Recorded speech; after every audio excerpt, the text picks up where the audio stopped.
Your drive, learning one truth at a time. ఎప్పుడైనా మనం కార్లో ప్రయాణిస్తున్నప్పుడు బ్రేక్స్ ఫెయిల్ అయిపోయినప్పుడు మనం నిస్సహాయ స్థితిలో ఉంటాం. కంట్రోల్ తప్పిపోయినట్టు అనిపిస్తూ ఉన్నది. గమ్యం ఏమవుతుందో మన ఎవరికి తెలియదు.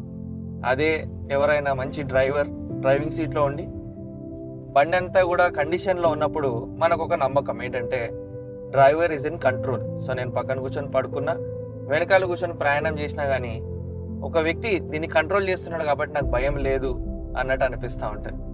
అదే మనం జీవించున్న లోకంలో ఒకవేళ ఎవరు కంట్రోల్లో లేకపోతే ఇంకెంత ప్రమాదకరము అని ఆలోచన చేయాల్సిన అవసరం ఉంది. అందుకే బైబిల్ గ్రంథము దేవుని గురించి పరిచయం చేస్తున్నప్పుడు దేవుడు కంట్రోల్లో లేనట్టు కాదు, దేవుడు నిస్సహాయ స్థితిలో ఉన్నట్టు పరిచయం చేయదు. But the Bible introduces God as God is in control. దేవుడు కంట్రోల్లో ఉన్నాడు, is in control of everything అని పరిచయం చేస్తాను. ఆ విషయం గురించి మనం ఆలోచించడానికి today we have my friend and my brother Nikhil with us. So hello brother, we're very glad to have him on your drive. So brother, మనం గాడ్ ఈజ్ ఇన్ కంట్రోల్ అనే టర్మ్ ని మనము దేవుని గుణలక్షణంలో ఏమని ఆలోచన చేయవచ్చు? వేదాంత విద్యను అభ్యసించిన చాలా మంది దే కాయిన్డ్ ద వర్డ్ దేవుని వాక్య ప్రకారము దేవుడు సార్వభౌమాధికారము గలవాడు. ఆయన ఈ సృష్టి యావత్తును మనిషి జీవితాన్ని కూడా he is sovereign over human life, he is sovereign over our creation, he is sovereign over the universe. Exactly, no doubt about it. And అంటే ఈ సావరెంటీ గురించి ఆలోచన చేయడం అంత అవసరమా? దేవుడు సావరెన్ ఎందుకు అయి ఉండాలి? ఖచ్చితంగా మనకి దేవుని సావర్నిటీ గురించి ఆలోచించాలి. ఆర్సి స్ప్రోల్ అనే వ్యక్తి దేవుని గుణలక్షణాల గురించి మాట్లాడుతూ ఈ మాట అంటా ఉంటాడు.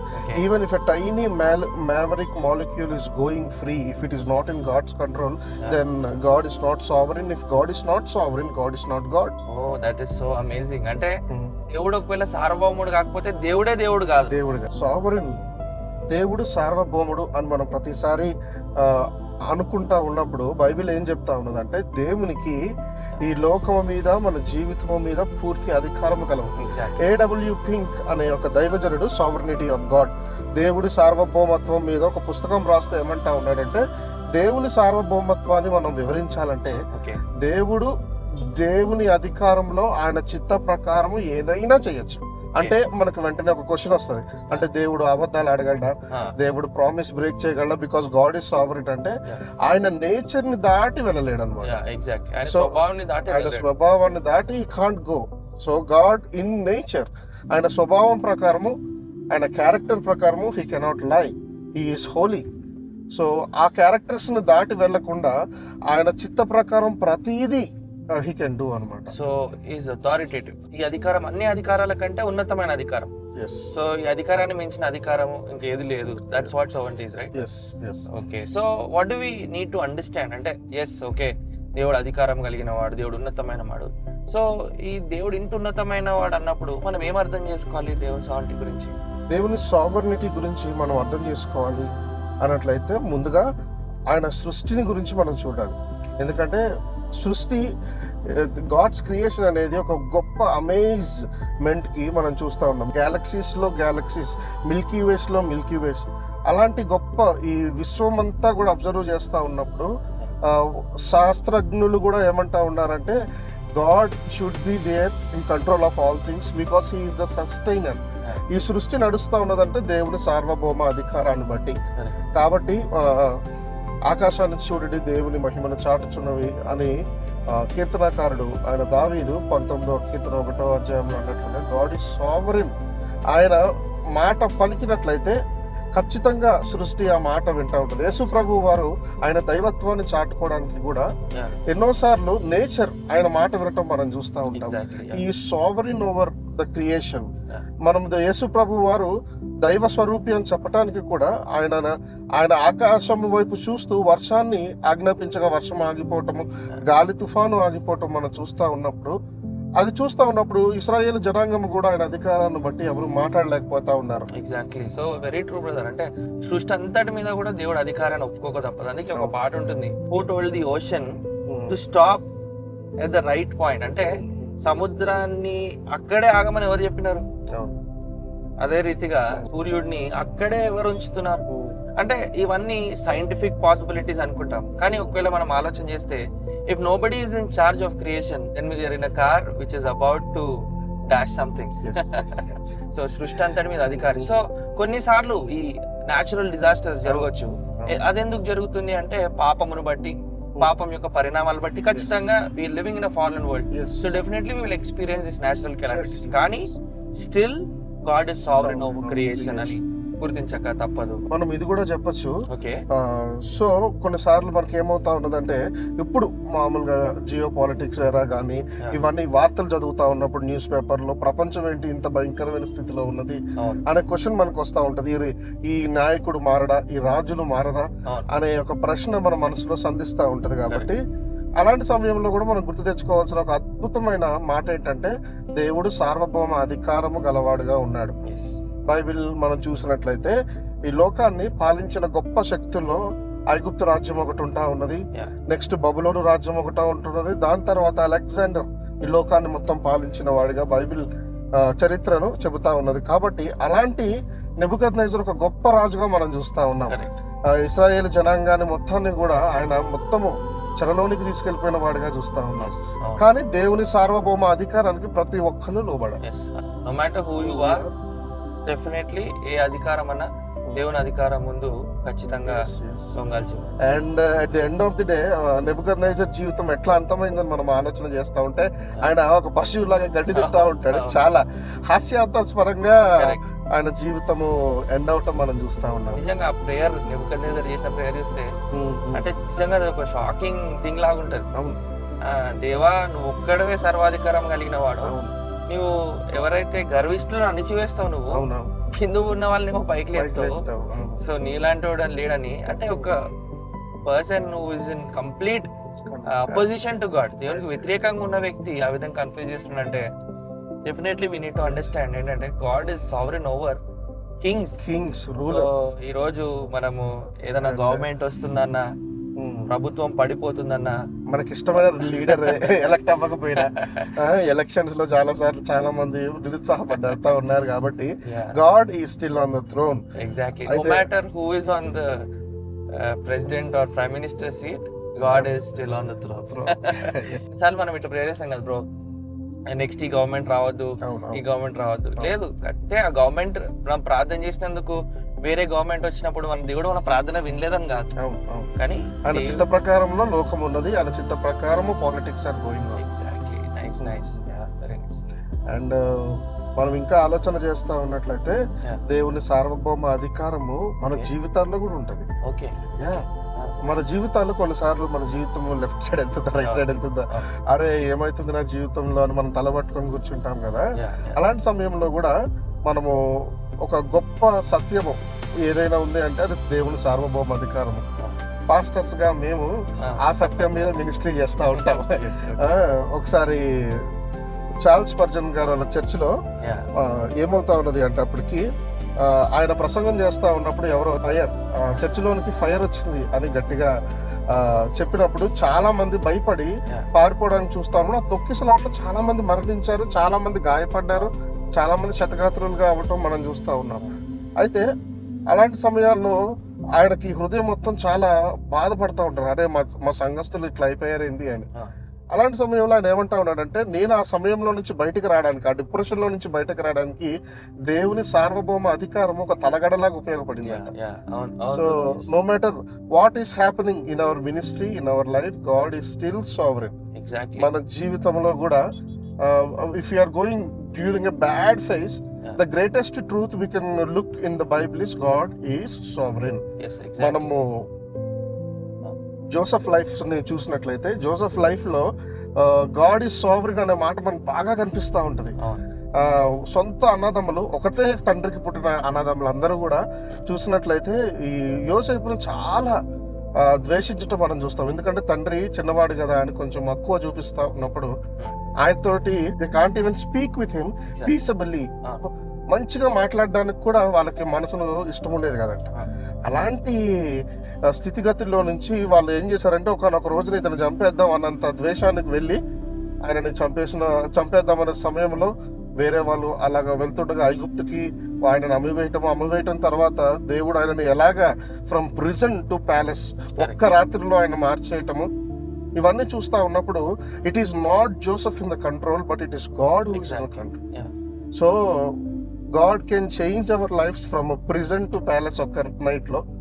It is God who is in our control. If you are watching this video in a very bad state, అరే నా జీవితం ఏంటి ఇలా అయిపోతా ఉన్నది అంటే, నీకు ఈరోజు గొప్ప సత్యం దేవుడే మాట్లాడుతూ ఉన్నాడంటే, నేను కంట్రోల్లో ఉన్నా నీ లైఫ్లో, నువ్వు కంట్రోల్లో లేవు. You are not the center of the universe. God is the center of the universe and He commands this universe. And that is the biblical truth you and I have to inculcate in our lives. Exactly, and that's very true. And I think అదే Charles Spurgeon చెప్పినట్టే ఇంకో భక్తుడు ఏమన్నాడంటే, the sovereignty of God is the pillow on which a saint rests. Yes. అంటే పరిశుద్ధులు నిద్రించే తలగడ ఏదై ఉండాలంటే దేవుని సార్వభౌమ. నిజంగా ఈ రోజు అది మనకి గొప్ప ఎష్యూరెన్స్ ఏంటంటే, God is not only sovereign over good things. కొన్నిసార్లు మనం ఏమనుకుంటామంటే దేవుడు మంచికి మాత్రమే సార్వభౌమం, చెడు విషయాలకి అంటే చెడు విషయాలు జరిగినప్పుడు అది ఆయనకు అధికారంలో లేదు, అది సాతాను పంపించింది దేవుడికి తెలియదు అనుకుంటాం. No, God knows, and God knows the end from the beginning. దేవుడు ప్రారంభం నుంచి అంతం మనకు తెలుసు. అండ్ యోసేపు జీవితంలో ఆ వర్స్ చాలా బాగుంటది కదా బ్రదర్, మీరు చెప్పినట్టు Genesis 50:20 You meant it for evil. You meant it for evil, but God meant it for good. And He is acknowledging God's sovereignty exactly. there. So if you see, it is God who orchestrated my life here. మీరు కాదు. So don't fear. Actual జరిగింది వాళ్ళు చంపేద్దామని try చేస్తున్నారు, కానీ Joseph అనే మాట ఏంటంటే, మీకు ఫుడ్ దొరకాలని దేవుడు నన్ను పంపించాడు. ఈ రోజు బిలీవర్స్ గా ఆ పర్స్పెక్టివ్ కి మనం రావాలి, ఆ మెచ్యూరిటీలోనికి రావాలి first. So we have to be దేవునిలో ఎంతగా అంటుకట్టబడాలి అంటే, దేవునిలో ఎంతగా మనం మమేకం అవ్వాలి అంటే, if anything happens you have to look to God's sovereignty. దేవుని సార్వభౌమ అధికారాన్ని మనము ఫాలో అవుతూ దేవునితో మనము నడుస్తున్నప్పుడు ఇవన్నీ కూడా చిన్న చిన్న ఆటలుగా అనిపిస్తూ ఉంటాయి. మీకు ఒక సిచ్యువేషన్ చెప్పనా, నా జీవితంలో జరిగిన సిచ్యువేషన్. 3rd of February 2019 మా ఫాదర్కి బ్రెయిన్ స్ట్రోక్ వచ్చింది. నేను అప్పుడు ఇంకా బైబిల్ కాలేజ్లో నా వేదాంత విద్యను అభ్యసిస్తూ ఉన్నాను. నేను ఆ సెమిస్టర్ క్విట్ చేసి మా ఫాదర్ దగ్గరికి వెళ్ళినప్పుడు చాలా సింపుల్గా మేము సన్ స్ట్రోక్ అనుకున్నాం మేము, మా ఫాదర్ బిహేవియర్ని చూసి. కానీ మేము హాస్పిటల్కి వెళ్ళినప్పుడు డాక్టర్స్ చూసి ఇది బ్రెయిన్ స్ట్రోక్ అని చెప్పారు, దీనికి చాలా డబ్బులు అవుతాయని చెప్పారు. అంత డబ్బులు కూడా మా దగ్గర లేవు, చాలా చిన్న అమౌంట్ పట్టుకొని మేము హాస్పిటల్కి వెళ్ళాము. ఇంకా ఐసీయూ వీటిల్లో చూస్తే ఈ డబ్బులు ఇంకా అసలు మంచి నీళ్ళలాగా అయిపోతూ ఉంటాయి. అలాంటి సమయంలో దేవుడు సార్వభౌమ అధికారం చేత మమ్మల్ని కాపాడాడు. దేవుడు మా జీవితంలో ఒక అంటే ఇష్టం లేని బాధకరమైన సంఘటన పెట్టినప్పటికీ కూడా God's providing hand, God's sovereign hand was there.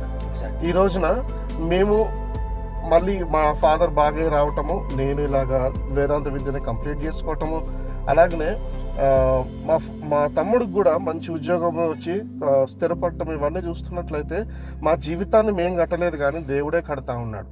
మా జీవితాన్ని అంతరించిపోవాలి, వీళ్ళు నాశనం అయిపోవాలని కోరుకున్న వాళ్ళు కూడా ఉన్నారు. కానీ at the end of the day it is God who runs our lives. ఈ సత్యాన్ని మనము ఇందాక బ్రదర్ శామ్ చెప్పినట్లుగా తలగడలా చేసుకొని పడుకుంటా ఉన్నప్పుడు మన జీవితము చాలా మెరుగుపడతా ఉంటుంది. మనం ఏమనుకుంటామంటే మన శత్రువులు మనకి ఇది చేశారా, మనకి ఇది చేశారు అనుకుంటాం, కానీ ఇది దేవుని చేత కలిగినది అని మనము నమ్మినప్పుడు చాలా విషయాలు మనము క్రైస్తవ ఆధ్యాత్మికమైన పరిపక్వతలోనికి వస్తాం. Yes brother, what your shared is amazing. And truly అటువంటి సిచ్యువేషన్స్ కూడా దేవుడు మిమ్మల్ని లీడ్ చేసినాడు, దాన్ని బట్టి దేవుని నామాన్ని స్తుతిస్తాను. కానీ ఈ రోజుల్లో ప్రాపగేట్ అవుతున్న విషయం ఏంటంటే, దేవుడు కీడు ఎలవ్ చేయడు, మంచి మాత్రమే ఎలవ్ చేస్తాడు. దేవుడు కీడు సాతాన్ నుంచి వస్తుంది, కీడు అది మన పాపం వల్లనే వస్తుంది. అది కొంచెం వాస్తవమే, అందులో ట్రూత్. కానీ మనకి కీడు జరుగుతున్నప్పుడు దేవుడు యొక్క అంటే దేవుని యొక్క అనుమతి ఉందంటారా లేదంటారా? దేవుని యొక్క అనుమతి ఉన్నది. గాడ్ ఈజ్ సావరెన్లీ అలౌవింగ్ అస్. యోబు జీవితాన్ని మనం చూసుకుందామా?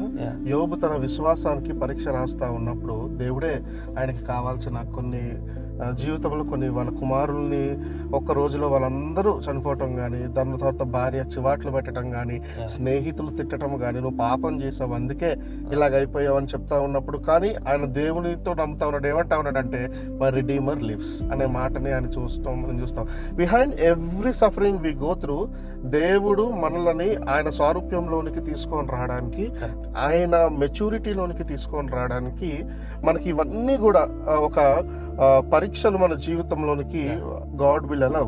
దేవుడు కొన్నిసార్లు మనల్ని ఎలాంటి పరిస్థితులు గుండా తీసుకెళ్తాడంటే ఆ ప్రాసెస్ లో మనం మారతాం. మనం మారి దేవుని వైపు చూస్తాం, పరిస్థితుల వైపు చూడకుండా దేవుని వైపు చూస్తూ ఆయన అనుకున్న ప్రతిబింబంలోనికి మనకి రావడానికి మనల్ని అలౌ చేస్తారు. కాబట్టి ఇది ఒక గొప్ప సత్యం. When we are going through any hard questions, మన అరే ఏంద్రా ఇది నాకే అవుతుంది అని అనుకోవటం కంటే గాడ్ యు ఆర్ సావరిన్ కాబట్టి I will trust in you అనే మాటను మనం, and our God is sovereign.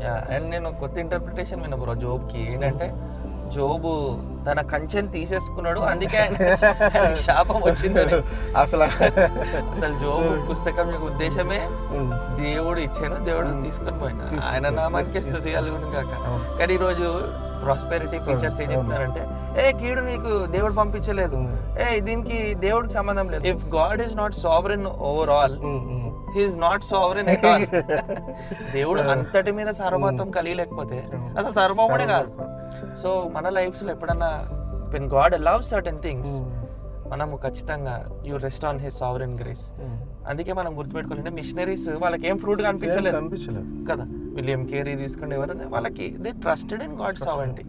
So ఈ రోజు మనం ఈ అండర్స్టాండింగ్ వచ్చినప్పుడు, మనము ఏదైనా చెడు జరిగినప్పుడు దేవా ఎందుకు ఇట్లా అయింది అలా, but we will submit to his authority and ఆయన మీద ఆధారపడి ఆయన మీద నమ్మకం ఉంచి I think we can take our life forward. I want to add few things. Every Old Testament saint, how he became a saint. మన పాత నిబంధనలో చూస్తూ ఉంటే గొప్ప విశ్వాస వీరులు ఉంటారు కదా, వాళ్ళందరూ విశ్వాస వీరులుగా ఎలా అయ్యారు అంటే సఫరింగ్ వల్ల, కష్టాల వల్లనే అయ్యారు. ఎవరు కష్టాలు లేకుండా మామూలు సాఫీ జీవితాన్ని గడిపితే వాళ్ళు మంచి వాళ్ళు అవ్వటం మనం చూడం. ప్రతి ఒక్క జీవితంలో దేవుడు వాళ్ళకి కష్టాలను పెట్టాడు.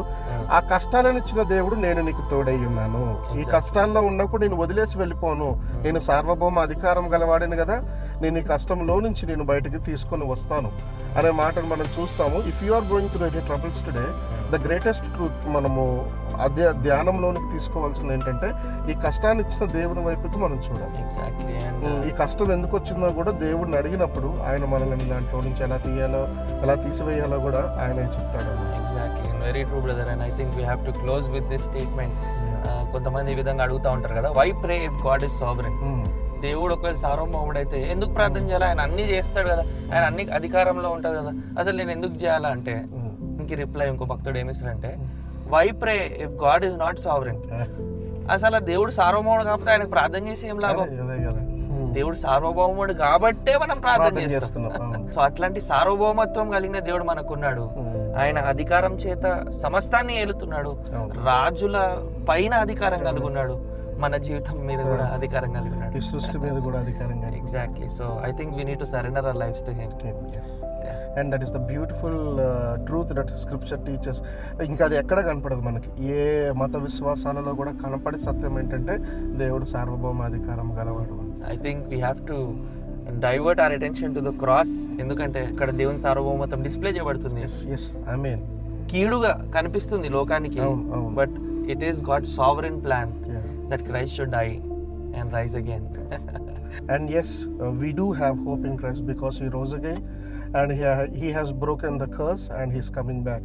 And we have to get ready because one day he is going to rule the earth sovereignly. Exactly. Every knee shall bow, every tongue shall confess Jesus Christ is Lord. And finally ఏమన్నాడంటే, all authority has been given to me. So సార్వభౌముడైన యేసుక్రీస్తు ప్రభువారికి శిరస్సు వంచుదాం, మొక్కలు వంచుదాం, ఆయన స్తుతించి ఆరాధించి మన జీవితాన్ని ఆయన సార్వభౌమత్వానికి అప్పగిద్దాం.